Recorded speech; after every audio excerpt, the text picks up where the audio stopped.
¿Qué tal, queridos amigos? Bienvenidos una vez más a este espacio de los sábados, Magisterio Pontificio, programa donde semana tras semana recorremos las enseñanzas de los romanos pontífices, principalmente de estos últimos tiempos. Desde hace varios programas venimos recorriendo un documento, auténticamente magisterial, la Caritas in Veritate de Benedicto XVI. Estamos recién, hemos terminado hace algún programa atrás la introducción, nos hemos ahora puesto a recorrer la primera parte, el primer capítulo de esta encíclica. Hemos estado hablando de la Populorum Progressio, es el capítulo primero, el mensaje de la Populorum Progressio, y continuamos con la Populorum Progressio, viéndola ahora a través de esa línea conductiva del magisterio de la Iglesia, justamente hablando de esa unidad magisterial en todo lo que se supone en la doctrina social de la Iglesia. Es algo, podríamos decir, que muchas veces a los católicos nos cuesta conocer y comprender. Agradecemos la asistencia técnica de María Jesús Huarcaya, que está grabando su último programa antes de irse de vacaciones. Imagínense, bueno, no le voy a decir a dónde va para que a nadie le entre aquí envidia, o sea, no voy a decir que se va a ir a la Jornada Mundial de la Juventud a Portugal, no lo voy a decir. Entonces la vamos a tener allí como corresponsal directo, imagínense, o sea, estamos salvados. Y bueno, pues la vamos a extrañar mucho y creo que ustedes también, porque no sé si Magisterio Pontificio lo vamos a poder seguir grabando. Pero bien, aquí estamos y saludamos al padre Antonio Ruiz, que nos acompaña una vez más desde la ciudad de Lima, nuestro profesor, nuestro magíster en esto del magisterio de la Iglesia. Bienvenido, padre. Muchas gracias una vez más y la envidia sí empieza a correr. Empieza a hacer sus resultados. Pues muy bien. Padre, bueno, veíamos un poquitito en el programa anterior esta Populorum Progressio que podríamos decir, de cierta manera, Benedicto XVI quiere volver a recordarnos y, en cierta manera, actualizando el mensaje de la Populorum Progressio, escrita en 1968, al momento en que se escribe esta carta ya a un poco más de 40 años de la Populorum Progressio. Pero este documento pontificio de verdad que fue un hito, así como la Rerum Novarum, por ser la primera, ha sido todo un referente, pues la Populorum Progressio sin duda fue también y sigue siendo un gran referente en la doctrina social, ¿no? Ciertamente, la doctrina social no es, diríamos, cambiante como la moda. No es una moda que ahora así, después es otra cosa totalmente diferente. Porque como de hecho se basa en la misma naturaleza del ser humano en cuanto social, en cuanto a su relación con los otros seres humanos, por eso es que hay circunstancias en la vida, a lo largo de la historia, si nos vamos atrás hasta Abraham era patriarcal la sociedad, era un patriarca, un padre, una persona que encarnaba toda la autoridad dentro de la familia, los parientes, los servidores y demás. Era una gran familia y solamente era eso, una familia. Entonces, la doctrina social de Abraham, del tiempo patriarcal, era diferente, pero sin embargo tenía la misma base, que es la naturaleza humana y la sociedad familiar que Dios ha puesto en la naturaleza humana. Una vez que empieza a correr el tiempo, ese modelo va cambiando, pero no cambia, como acabo de decir, así como la moda, que hoy tenemos una cosa y el verano que viene ya cambia otra cosa y el invierno ya. Y a veces pues tenemos estas modas que lo que antes se llevaba ahora es lo contrario, ¿no? Y cambia en un año, en 2 años, no. Este proceso del cambio del modo social de llevarse la sociedad después va evolucionando, tiene que ir hacia los reinos, los reyes, después se va hacia los gobiernos. Todo es un proceso en una evolución lenta conforme los tiempos van avanzando. Por eso es que la doctrina social de la Iglesia no es estable, que ya esta es la doctrina, ya esto es incambiable. Esto precisamente tiene unos principios fundamentales porque se estructuran según la naturaleza de la creación de la sociedad. La familia sigue siendo familia igual que lo era hace 2000 y 4000 años, pero la relación entre las familias en el pueblo, en la sociedad, más que una familia, va cambiando. Y por eso la doctrina social de la Iglesia tiene una evolución lenta, de acuerdo a los tiempos, pero no adaptándose a los tiempos, sino interpretando esos tiempos a la luz, en este caso, de la revelación de Dios, de la Iglesia, ¿no? De lo que Dios, Cristo, nos ha transmitido, lo que es la sociedad Iglesia y los miembros, la familia, dentro de esta sociedad mayor, pero nos da un progreso en esta parte de la convivencia, de cómo vivir esa doctrina de la Iglesia, doctrina no social, sino la doctrina moral y teológica, que se transmite, que se vive, que se impregna la doctrina social de toda la teología de la Iglesia.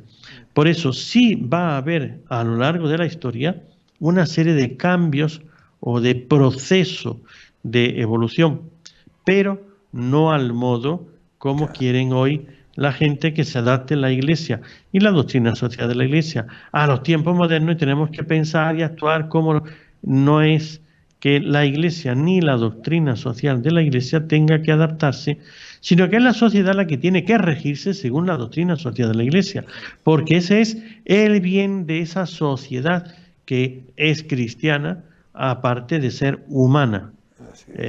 La sociedad, no solamente aquí somos nosotros los que hacemos humana, también es creada por Dios, y al ser creada por Dios tiene que seguirse según la moral que Dios nos da a todos, en todas partes y en todas las circunstancias. Así es. Y fíjese, dice Benedicto XVI, la Populorum Progressio enlaza estrechamente con el conjunto de todo el magisterio de Pablo VI y en particular con el magisterio social.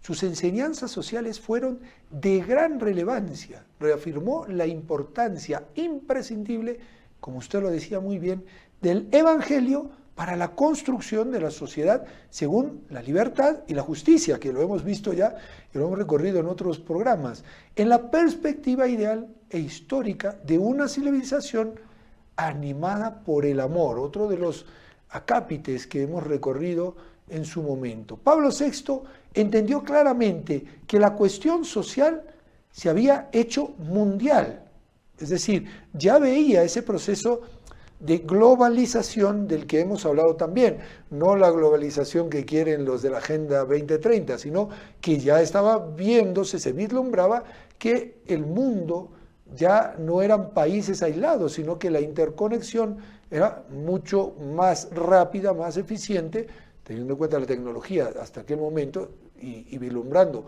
lo que podía venir, y captó la realidad recíproca entre el impulso hacia la unificación de la humanidad y el ideal cristiano de una única familia de los pueblos, solidaria en la común hermandad. Padre, y aquí quiero detenerme porque este es un punto fundamental. Pablo VI indicó en el desarrollo de la humana y cristiana,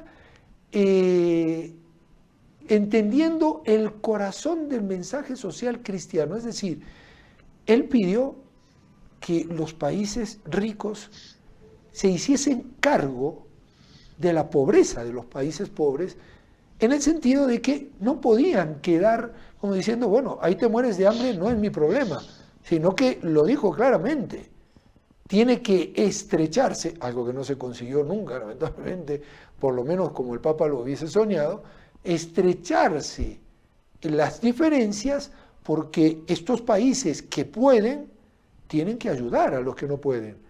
Y sin embargo, lo que se ha hecho fue, con deudas y más deudas, en cierta manera, atraparlos más, ¿no?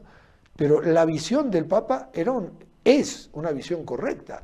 Si en el mundo somos una familia y el mundo tiene ahora mayor información unos de otros, pues yo ahora puedo comprender dónde está tu problema y ayudarte para que salgas de ese problema. Sí, es ciertamente el Papa nos está poniendo esta gran unificación de la humanidad y el ideal del cristianismo. La unificación de la humanidad no se trata de lo que hoy esta, diríamos, corriente moderna de el igualitarismo, querer todo iguales. No, no. La unificación es realmente estamos unidos todos los pueblos, como en una familia todos están unidos en una misma casa, pero cada uno tiene sus intereses o tiene sus necesidades especiales particulares. Entonces cada pueblo es diferente del otro. Hay que respetar esa diferencia en cuanto a una cultura, por decir, ¿no? No es lo mismo, pues, los países nórdicos, los países aquí en América, pues diríamos el Polo Sur. Entonces tenemos vivir cerca del polo, donde las temperaturas tienen otros niveles y bajan a 40, 50 grados bajo cero, no es lo mismo que en el Ecuador.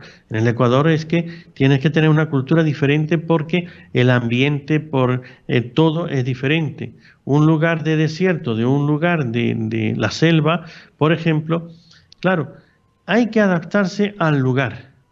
Hay que adaptarse ahí, pues a las, diríamos, vendrán unas costumbres y unas cosas que hacen, que componen lo que es un pueblo, lo que es una nación. O sea, nosotros como pueblo tenemos una misma forma de hablar, un mismo lenguaje, unos mismos gustos, con sus diferencias en cada región que ya hacen ese particular de la región de cada uno.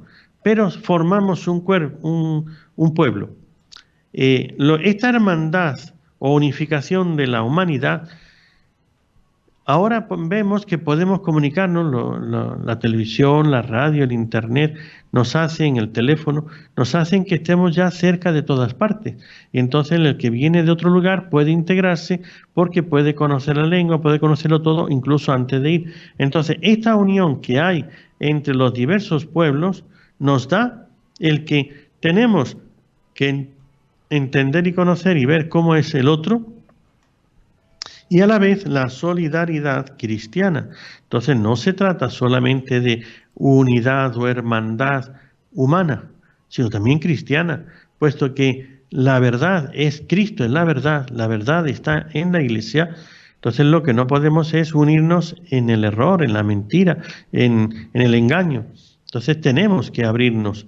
Y esto es por aquí va esta cuestión social que se ha hecho mundial, porque ahora sí, sabemos que incluso pues en la selva o en ciertos lugares tenemos que llevarle el progreso, es decir, el bien para vivir socialmente unidos, comunicados, y el progreso en cuanto que puedan tener acceso a la salud, a la alimentación, a la información, al estudio, a la ciencia, igual que los demás. Y entonces comunicarnos la ciencia, comunicarnos el conocimiento, la cultura, hace que todos podamos tener una mayor capacitación individual y una mayor integración en cualquier pueblo. El que va a un lugar, si no conoce, o sea, ponemos aquellos tiempos en que la gente vivía en ciertos lugares tan atrasada que no conocía el carro, el autobús, el metro, el tren, el avión, todas esas cosas, no conocía una serie de cosas, pues nos lo vamos a dejar en su edad de piedra y nosotros seguir avanzando por una cultura mucho más avanzada, civilizada, etcétera. Entonces, en esta parte, cada día estamos más intercomunicados. Entonces, según la libertad y la justicia, construyendo la sociedad, dice el Papa, según la libertad y la justicia, vamos a una perspectiva de un ideal. El ideal es que todos tengamos la posibilidad, o sea, oportunidades, no quiere decir resultados. Quiere decir que todo el mundo, el que tenga capacidad para estudiar, que pueda estudiar. El que tenga capacidad para ser médico y tiene vocación y le gusta, pues que tenga los conocimientos, los medios posibles para poder desarrollar su vocación particular y hacerlo en bien de la sociedad, del común, de la gente, de los pueblos. Y si cada uno opta a tener esa facilidad, esa comunicación, o eso que llama estamos unificando a todos los pueblos, entonces no el nuevo orden mundial según está planificado por ciertos estamentos ricos, no, sino estamos colaborando a que en el mundo, en el orden social mundial, se dé la posibilidad de que todos podamos acceder a los estudios, la formación, el trabajo, igual en condiciones de acceso. Claro, va a depender luego de la capacidad de cada uno. Es decir, cada persona tiene su grado de inteligencia y habilidad. Entonces no es que todos podemos ser médicos, todos tenemos derecho a ser médicos igual que los demás. No, señor. El que tiene capacidad tiene el poder estudiar y desarrollar su capacidad y ejercer esa función si es capaz, si está preparado, si sabe hacerlo y se forma para ello. No quiere decir que se le vaya a dar las mismas oportunidades a todos, el que estudia y el que no estudia, el que sabe y el que no sabe. Entonces yo puedo poner aquí un despacho de medicina y empiezo a atender que no sé nada. Entonces yo, ¿para qué? ¿Para cobrar? Eso no es igualdad de derechos, eso es un abuso diríamos, en contra de los enfermos. No estoy favoreciendo, sino perjudicando a la sociedad. Pues entonces, en esta libertad y justicia, que todos podamos estar unidos con la misma capacidad, que no quiere decir que el gobierno tenga que ponerle a una universidad a cada uno, no, sino facilitar que aquel que tiene la capacidad que pueda tener el acceso libre, aunque tenga que poner sus medios para poder lograrlo, sus esfuerzos.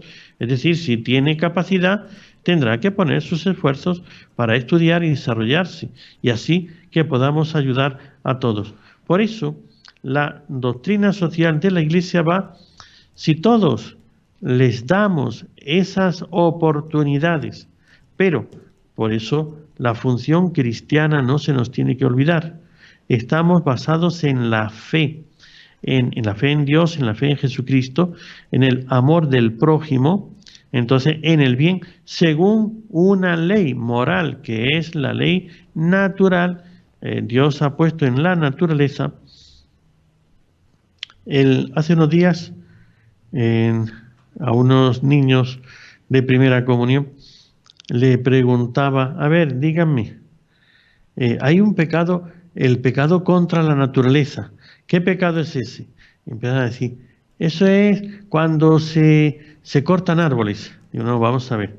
Pecado contra la naturaleza es cuando pecas contra tu cuerpo, que puede ser la borrachera, que es la droga, que es el tabaco, que es todo eso que te daña la naturaleza humana, que te hace daño a ti, a tu cuerpo, a tu inteligencia, a tu capacidad humana. Ese es el pecado contra la naturaleza.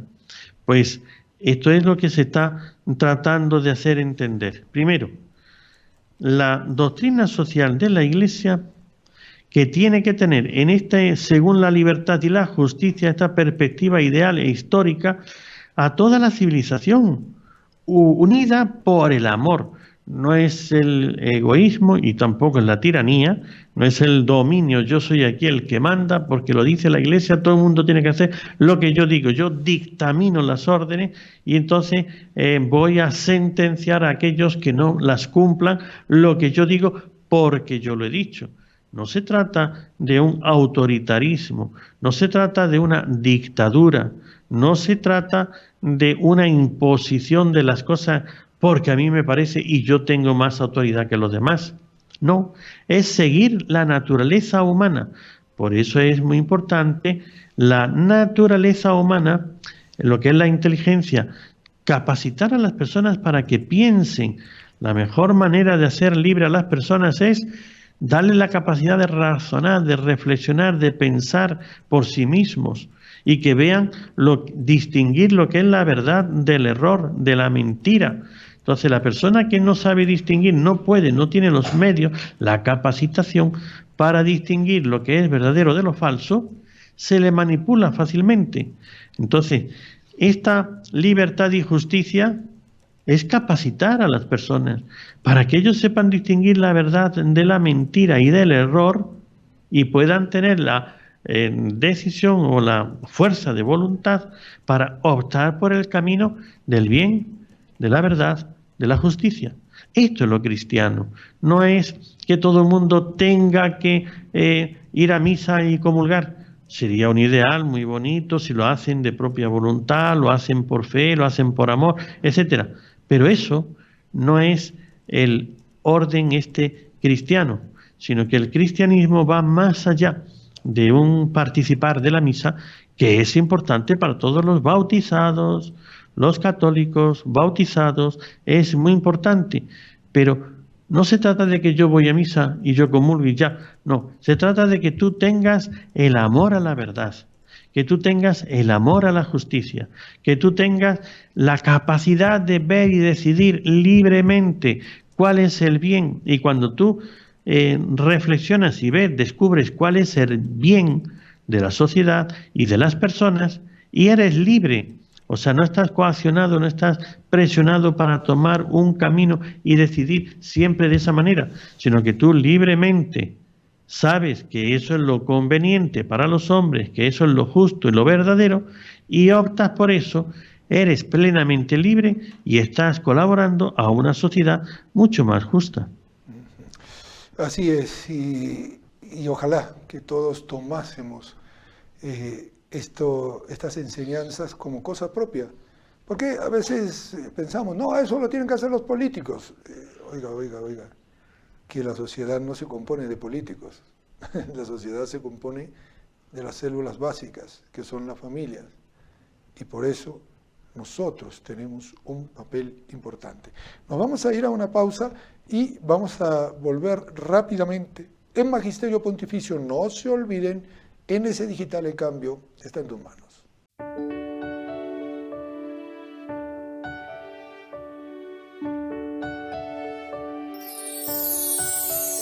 Cada noche cuando rezo en mi cama, pienso cómo se vería desde el cielo todo el mal que vivimos en la tierra. Cada lágrima que cae sube al cielo. Dime qué cosas pueden hacer los niños. ¿Cómo pueden hacer algo que cuente? Con amor se puede hacer mucho. ¿Cómo consolar un poco a Jesús? Vamos Jesús, no te preocupes.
Bueno, ¿qué tal, queridos amigos? Ya estamos después de la pausa nuevamente con ustedes.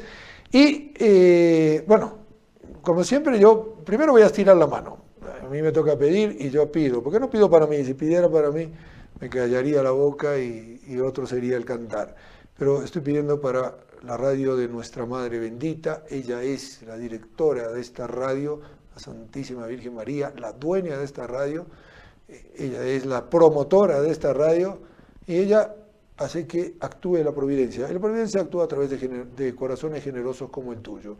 Por eso ponte en contacto con nosotros para hacerte socio colaborador y dar tu aporte mensual para poder ayudarnos específicamente en este momento, mes de julio. Necesitamos pagar los aguinaldos. Nuestros trabajadores merecen que le podamos dar lo justo y lo necesario, pues como todos, pues tenemos más gastos este mes, así que tienes que hacer un aporte especial, un aporte mayor. Ponte en contacto con nosotros. En Lima lo puedes hacer al 949-732-878. 949-732-878. En la ciudad de Arequipa, 945-413-888. 945-413-888. Y en Cusco, ahora, con el nuevo teléfono, nuevo celular, 974-796-175. 974-796-175. En nuestro nuevo celular, allí también vas a poder dar tu reporte de sintonía, allí vas a poder hacer todo con este nuevo celular. Como María Jesús se va de vacaciones, te va a atender Karin en este tiempo. Así que con ella, que ya la conoces también aquí en Cusco, pues con ella te puedes explayar y hacer el contacto para lo que necesites. Contamos con tu ayuda porque en ese digital el cambio está en tus manos. Y si me permiten, otra introducción más. En este programa siempre promocionamos la revista Tengo Sed de Dios. Es una publicación del Reinado de María que merece la pena porque nos ayuda a la devoción de la adoración eucarística. Tengo sed de Dios. Nuestro corazón tiene que tener sed de Dios como el corazón de Dios tiene sed nuestra. Cuando nuestro Señor Jesucristo dijo en la cruz, tengo sed, hablaba también de esa sed de almas, esa sed de la salvación de las almas. Hablaba también de esa sed que iba a sentir, estando ahora vivo, presente en el Santísimo Sacramento y que nadie se acuerde de él. ¿Te acordarás tú? Para eso tengo sed de Dios. Una publicación que puedes bajar gratuitamente en forma de PDF en el Reinado de María. Entras en la página reinadodemaria.org, en recursos, revistas, y allí está, tengo sed de Dios. Continuamos con nuestro tema. Y nos dice Benedicto XVI, con la carta apostólica 80ª Advenies de 1971, 3 años después, Pablo VI trató luego el tema del sentido de la política y el peligro que representan las visiones utópicas e ideológicas en que comprometían su cualidad ética y humana. Son argumentos estrechamente unidos con el desarrollo. Lamentablemente, las ideologías negativas surgen continuamente. Pablo VI ya puso en guardia sobre la ideología tecnocrática, hoy particularmente arraigada, nos dice Benedicto XVI, consciente del gran riesgo de confiar todo el proceso del desarrollo solo a la técnica, porque de este modo quedaría sin orientación. En sí misma, considerada la técnica es ambivalente. Padre, de esto hemos hablado ya algo, pero de verdad que no caemos en la cuenta. Voy a poner un ejemplo. Hoy en día estamos todos medios locos con las inteligencias artificiales, prácticamente ya creemos que, bueno, ya no servimos para nada porque la inteligencia artificial es mucho mejor que nosotros. Y corremos el riesgo incluso de creérnoslo. Y en cierta manera nos lo quieren hacer creer como diciendo, bueno, si desaparece el hombre no pasa nada porque aquí están los sucesores, la inteligencia artificial. Pero esta tecnocracia que nos rodea, a fin de cuentas se transforma también en una tiranía porque al ser una ideología choca contra la realidad del hombre y evidentemente lo destruye. Correcto, ciertamente. El peligro de las ideologías es que prescinden de la realidad Claro. para montarlo sobre un principio, un fundamento ilusorio, imaginario, un proyecto. Entonces, yo quiero una sociedad perfecta. Entonces, esa sociedad perfecta, y la baso, un capitalismo, pues, en el capital es el que va a hacer que todo fluya, pues entonces ya donde quiera que haya capital, todo va a ser posible, y ya nos fundamos en el capital.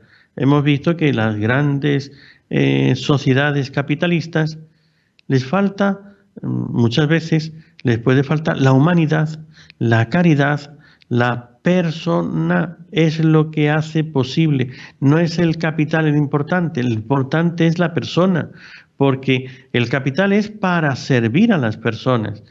En otro extremo vemos que la sociedad es tal que aquí ya no importan los individuos, no importa, sino la sociedad es la fundamental. Y hacemos un socialismo, un comunismo, donde todo es en función de lo social. Y eliminamos a las personas, maltratamos a las personas, le hacemos sufrir tremendamente para que la sociedad vaya bien. O sea, la sociedad es el conjunto de personas, no la cantidad de material económico y la riqueza de dinero o la cantidad de medios de producción que tengamos, porque eso es para la sociedad, para los humanos, para el conjunto de personas. Porque puedes tener una fábrica, ahora ya estamos haciendo este mundo la tecnocracia, esta ideología tecnocrática, claro. Una fábrica donde no se necesitan personas, sino simplemente robots. Los robots van a trabajar, lo van a hacer mejor, más preciso, más así. Bueno, ciertamente que una fábrica de robots necesita personas detrás que fabriquen y que controlen esos robots y hacen que los robots cumplan su trabajo, y como también las máquinas se estropean, se desgastan, entonces tienen sus fallos, sus errores, un fallo o un error por el problema, una simple corte de energía. Entonces el robot le cortas la electricidad, se va la electricidad por un cortocircuito porque se viene abajo un cable y ya se paralizó todo y no puede hacer. Entonces no es la tecnología la que va a superar, a hacer que la sociedad sea perfecta y sea buena. Si esa tecnología no está dirigida al hombre, al servicio del hombre, controlada por el hombre, por eso es lo que usted decía ahora, la inteligencia artificial. Si una inteligencia artificial no está dirigida para el hombre, pues esos acontecimientos que ya están sucediendo, pues probaron una inteligencia artificial, y por eso vemos que es peligrosa, muy peligrosa la inteligencia artificial. Tiene que estar muy controlada por el hombre, por el ser humano, que tiene conciencia y que tiene su capacidad de ver dónde está fallando, dónde hace mal y para qué hace el bien. Para muchas cosas sirve la inteligencia artificial y te hace muy buenos servicios, pero servicios para el hombre, servicios para la sociedad humana, no servicios para la inteligencia artificial. Pero como decía, hemos escuchado una noticia reciente en estos últimos tiempos donde una prueba de la inteligencia artificial le mandaron por la inteligencia artificial destruir un objetivo. Así es. Entonces ya la inteligencia empezaron a ver cómo hacía para llegar a destruir ese objetivo. Como el que dirigía a esa inteligencia artificial en un proceso le había dado primero una orden de que evite o que elimine a todo el que se oponga al destino, a la misión que se le ha dado. La inteligencia artificial entendía, el destino, la misión es destruir ese objetivo y tengo que eliminar a aquellos que me lo quieren impedir. Eso es lo que la inteligencia artificial había recibido la orden. El mismo que le había dado la orden de destruir un objetivo, le dio la orden de abortar esa misión. ¿Y qué hizo la inteligencia artificial? destruir a aquel que le estaba dando la orden de abortar, a aquel que le dio la orden, el que la dirigía, lo destruyó a él para poder destruir el objetivo. Entonces, ese es el gran peligro de la inteligencia artificial, que no es consciente, o mejor dicho, no es inteligente. Claro. O sea, en el fondo, padre, es lo que usted dice. La inteligencia artificial en realidad no es inteligente. Es un programa de retroalimentación que puede tener mucha información, pero al no ser un ser inteligente, no deja de ser un programa que va a cumplir determinadas órdenes y que ya también tiene un apriorismo, es decir, todo depende como yo lo programe, porque claro, si es un agnóstico el que ha programado esa inteligencia artificial, la inteligencia artificial va a responder como un agnóstico, pero nunca será capaz de llegar a descubrir que Dios existe y que entonces yo tengo que creer en Dios. Eso no lo va a descubrir la inteligencia artificial. Así es, por eso ese es el gran peligro de una sociedad técnica o tecnocrática, o como le queramos llamar, un desarrollo solamente técnico. Ciertamente que no es cuanta más técnica tenga la sociedad más perfecta, no, porque una técnica, hoy lo vemos, solamente se enfoca hacia la parte destructiva de las guerras de mayor y mejores bombas. No estamos haciendo una sociedad más perfecta, sino más peligrosa. No perfecta, sino peligrosa. Aunque ciertas máquinas sean más técnicas, perfectas, capaces de lo que eran antes. Ciertamente hacemos mejores vehículos, mejores aviones, mejores drones, mejores de todo, pero enfocados a destruir la familia, la sociedad, el cuerpo de la humanidad. Entonces, no estamos mejorando solo con la técnica. Hace falta la moral, hace falta la cultura, hace falta el ser personal, porque nosotros el tener corazón, que aquí es donde falla la inteligencia artificial, no tiene sentimientos, no sabe lo que es amar y lo que es la conciencia, el saber, el deber y la verdad y la justicia y el amor. Entonces, una conciencia humana, nosotros eso no lo puede igualar ninguna inteligencia artificial. La inteligencia artificial todavía nadie ha podido ni siquiera plantear lo básico, el principio, el comienzo de la conciencia espiritual. Es simplemente datos. Como usted ha dicho muy bien, se programa y funciona con los datos más rápido que, diríamos, la capacidad de reacción del pensamiento humano. Yo tengo una capacidad de captación, de reflexión y de reacción. Eso me gana la inteligencia artificial en poder leer todos los datos, interpretarlos y darme una solución. Pero yo tengo algo que no tiene la inteligencia artificial. Yo tengo la capacidad de decidir, tengo la capacidad de valorar que de esos datos cuáles son los fundamentales y cuáles son los accidentales, y sobre todo la capacidad de amar y saber que cuando una persona, si yo le doy amor, esa persona va a cambiar de actitud, de comportamiento. Entonces puede cambiar si en vez de darle solo justicia, solo ley, le doy caridad, amor, comprensión, compañía, afecto.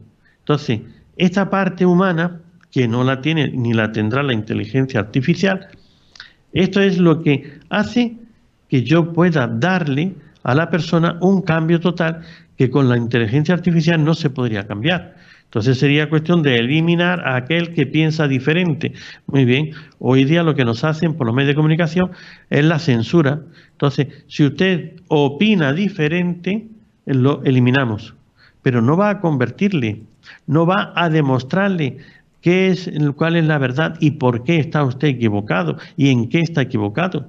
Entonces, esta doctrina social de la Iglesia, cuando nos va a iluminar que el centro no es ni la ideología, ni la tecnología, ni el desarrollo técnico de las máquinas, sino el centro es la persona. Y en la persona es según la creación de Dios.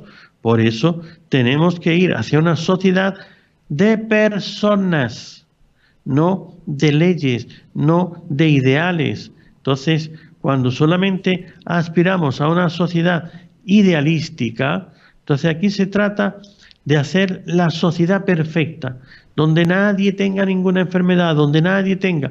Y claro, encontramos a personas con cáncer, con esto y con lo otro. ¿Qué hacemos? ¿Eliminarlos para que nadie tenga una enfermedad? Entonces, no hemos hecho una sociedad más humana, la hemos hecho criminal, porque estamos eliminando a las personas enfermas, discapacitadas, impedidas o que tengan alguna diferencia.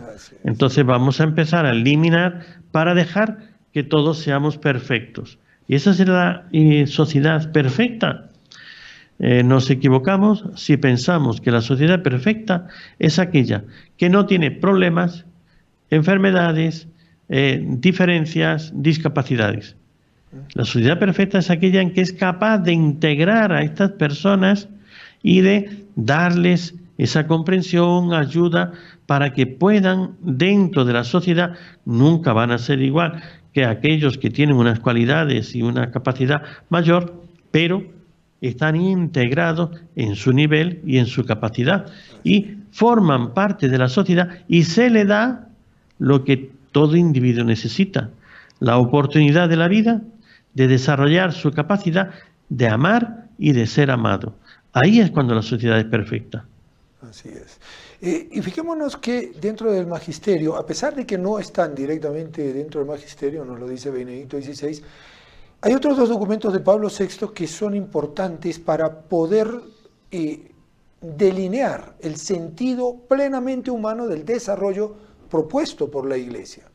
Uno de estos documentos es la Humane Vitae, que fue la última encíclica que escribe Pablo VI, a pesar de que le quedaron 10 años de pontificado, escrita el 25 de julio de 1968, y la Evangelii Nuntiandi, que es una exhortación apostólica del 8 de diciembre de 1975. La encíclica Humane Vitae subraya el sentido unitivo y procreador y a la vez de la sexualidad, poniendo así como fundamento de la sociedad la pareja de los esposos, cónyuges, varón y mujer, que se acogen recíprocamente en distinción y en complementariedad. Una pareja, pues, abierta a la vida. No se trata de una moral meramente individual. Lo Humane Vitae señala los fuertes vínculos entre ética de la vida y ética social, inaugurando una temática del magisterio que ha ido tomando cuerpo poco a poco en varios documentos y sobre todo también, por último, en la encíclica Evangelium Vitae de San Juan Pablo II. La Iglesia propone con fuerza esta relación entre ética de la vida y ética social, consciente de que no puede tener bases sólidas una sociedad que, mientras afirma valores como la dignidad de la persona, la justicia, la paz, entendidas, podríamos decir, de un modo así vaporoso y etéreo, se contradice radicalmente aceptando y tolerando las más variadas formas de menosprecio y violación de la vida humana, sobre todo si es débil y marginada. Anticoncepción, aborto, eutanasia, etc. Padre, esto es algo que también hoy tiene un sentido de actualidad impresionante. Claro, es que el ser humano es el mismo a lo largo de todos los tiempos. No es que ya hemos cambiado, hemos evolucionado y ahora ya no tenemos enfermedades y ahora ya no tenemos diferencias de opinión y ahora ya no tenemos... No, seguimos siendo igual, que nos desarrollamos, diríamos, en la técnica para movernos. Antes se movía uno en caballo, se movía con el tiro de animales, ¿no? Pues si al principio se era caminando, después con los animales, después hemos pasado a una bicicleta, de la bicicleta hemos pasado a un coche, a un carro, y hoy ya vamos por el avión, por el barco, por el submarino, o sea, tenemos realmente, vamos cambiando en algunas cosas, pero sigue siendo la misma naturaleza la que tenemos desde el principio. En esto no hemos cambiado en nada. Y esta naturaleza pide ahí el respeto, como decía antes, cuando pecamos contra la naturaleza, lo que estamos haciendo es destruyéndonos a nosotros mismos. Yo cuando ataco, por las razones que sea, por unas razones de dignidad, por unas razones de progreso, por unas razones de lo que uno se invente, de lo que tú quieras, pero atacas a tu naturaleza, la naturaleza lo va a reclamar, lo vas a pagar después. Por eso la sociedad que está hecha de individuos que tienen una naturaleza, si queremos la perfección del éxito de esta sociedad, hay que respetar la naturaleza de las personas, de los individuos. Y aquí es donde está en esta encíclica Humanae Vitae, este es el punto fundamental. Lo primero, para que una sociedad humana tenga el ser en sí, lo que necesita es el derecho a la vida. Claro. Eso es lo primero, que las personas, los individuos, tengamos el derecho a la vida, una protección de nuestra vida, del primer instante, durante el tiempo y el momento final. Entonces, no es que me van a proteger hasta un límite y después ya no hay protección, sino al contrario. Pues esa sociedad sería contra sí misma, se está autodañando. Y aquí es donde entre esta relación, la Iglesia propone con fuerza esta relación entre ética de la vida y ética social. No hay una ética de la vida que, bueno, aquí el que no vale, el que pobrecito, vamos a compadecernos y vamos a eliminarlo. Y la ética de la sociedad perfecta, o sea, es que la ética es una sola, no es la ética como la persona, somos unos solos cuando estamos en la familia, cuando estamos en la sociedad, en la ciudad, en el pueblo, cuando estamos en el trabajo. Entonces no es que mi ética moral ahora en el trabajo es una, mi ética familiar es otra y mi ética social otra distinta. Entonces eso sería dividir a la persona, diseccionarla, porque tenemos una sola alma y esa alma es la que te da esa unidad de todo el ser y el actuar. Todo lo que yo hago siempre lo hago como persona y lo hago en familia, lo hago individualmente, cuando yo estoy solo, con lo que es para mí, mi alimentación, etcétera. Yo como, y si yo como bien, no quiere decir que los demás estén bien alimentados, porque yo he comido muy bien. Todos tenemos, cada uno tiene que comer, porque su naturaleza es individual. Y no es que la sociedad, con que ya haya unos cuantos que comen muy bien, hacemos en los porcentajes, esta sociedad está muy desarrollada y resulta que hay unos pobres que están muriéndose de hambre, que hay unas personas que están en condiciones de esclavitud, pero hay otros que son unos ricos que están con muchísimo bienestar mundano, no bienestar moral, sino simplemente material. Entonces, esto es lo que nos está marcando aquí en la encíclica Evangelium Vitae. Juan Pablo II insistía, hace falta esta unidad entre la ética de la vida y la ética social. La ética de la persona, porque la ética no es un ente ahí vago que bueno, hay que estudiarlo en la universidad para saber qué cosa es. No. La ética es mi actuar. Pero yo actúo como persona donde quiera que esté y en la medida en que se me considere. A mí se me considera cuando individuo, cuando yo estoy actuando solo para mí en mi entorno personal. Pero soy perteneciente a una sociedad y mi ética es la misma cuando estoy en sociedad. Yo no me cambio de moral como cambio de ropa, de chaqueta, me quito la chaqueta y ahora voy a tener otra moral, otra ética. Entonces, tener una ética para cada cosa, y como he escuchado por ahí decir algún político malintencionado, ¿ve? Hay muchas éticas. No, señor. Hay una sola. O sea, hay muchas verdades. Hay una verdad. No es que eso es lo que quieren mentir. Hacernos creer que hay muchas éticas, Entonces tú tienes la tuya, vive de acuerdo a tu ética, pero déjame a mí en paz, que yo soy ladrón y mi ética es que cuanto más robe, yo soy más feliz. Entonces quiere decir que tú no te metas conmigo cuando yo robo. No, señor, la ética es una sola que está en la naturaleza. La naturaleza de la persona, la naturaleza creada por Dios en la sociedad. Y es la una y la misma, no son distintas éticas. Aunque, si lo miramos desde un punto de vista social, nos referimos al comportamiento del individuo en esa sociedad, pero no está disgregado, separado, dividido de su comportamiento personal. O sea, vamos a decir en otras palabras, robar en sociedad es tan malo como robar en particular.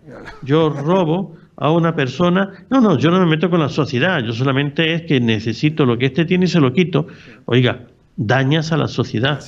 Pero es que si tú perjudicas a la sociedad robando como los políticos, total, el dinero es de los impuestos y eso es de nadie. No, señor, es de aquel que tú se lo has sacado del bolsillo, cobrándole esos impuestos. Y esa persona, si tú le has dicho que le vas a cobrar unos impuestos para el servicio social, si te quedas con esos impuestos, tú estás robando al individuo, a la sociedad y al individuo.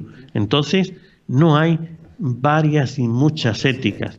No es que tú puedes elegir qué ética tener, o sea, una ética donde no sea pecado, no se esté mal hacer el mentir, el robar y el matar. Oiga, no es elegible una ética así, porque la ética nos viene puesta por la naturaleza humana y eso nos lo da Dios. Por eso es tan importante entender que la base de la sociedad está en la creación de esa sociedad, que nos la ha dado Dios, que Jesucristo es Dios creador y por lo tanto tenemos que seguir las normas, las orientaciones que nos da Jesucristo, aunque no sean cristianos, aunque sean de otra religión, porque el Dios creador es el que nos da la ética del individuo y de la sociedad que ese individuo integra. Por lo tanto, mi ética en sociedad es la misma que en particular, solamente que no me afecta igual porque en sociedad lo que estoy haciendo es el bien de la sociedad y en particular estoy mirando el bien total de la persona, pero el bien de la persona está relacionado íntimamente con la sociedad donde yo estoy y por eso no puede haber varias éticas, varias morales y que cada uno elija qué ética quiere seguir, porque entonces estamos diciendo que aquí cada uno puede elegir qué cosa está bien y qué cosa está mal para él. Y claro, en cuanto a que yo soy el juez de mi propia causa, yo nunca salgo condenado. Yo siempre voy a salir absuelto. Así es que déjenme a mí que yo sea el juez de mis causas y verán qué bien salgo siempre de todos mis conflictos. Así es. Padre, ese mismo Dios ha creado el tiempo y el tiempo se nos fue, ya nos hemos pasado. Pero bueno, bendito sea Dios y vamos ahora a hacer nuestra oración al Espíritu Santo. Creo que ha quedado muy claro, de verdad, hermosísimo cómo se ha tocado y continuaremos en el próximo programa. Le decimos al Espíritu Santo esta oración de San Juan 23. Espíritu Santo, perfecciona la obra que Jesús comenzó en mí, mortifica en mí la presunción natural. Quiero ser sencillo, lleno de amor a Dios y constantemente generoso. Que ninguna fuerza humana me impida hacer honor a mi vocación cristiana. Que ningún interés por descuido mío vaya contra la justicia. Que ningún egoísmo reduzca en mí los espacios infinitos del amor. Que la efusión de tu espíritu de amor venga sobre mí, sobre la Iglesia y sobre el mundo entero. Amén. Padre, su bendición, por favor. El Señor esté con ustedes. Y con tu espíritu. Y la bendición de Dios Todopoderoso, Padre, Hijo y Espíritu Santo, descienda sobre ustedes. Amén. Amén. Padre, muchísimas gracias, de verdad, por este programa. Gracias también a todos ustedes por haber estado ahí, por habernos acompañado. Y bueno, a ver si Dios quiere, y si podemos grabarlo, hasta la semana que viene en nuestro espacio de Magisterio Pontificio.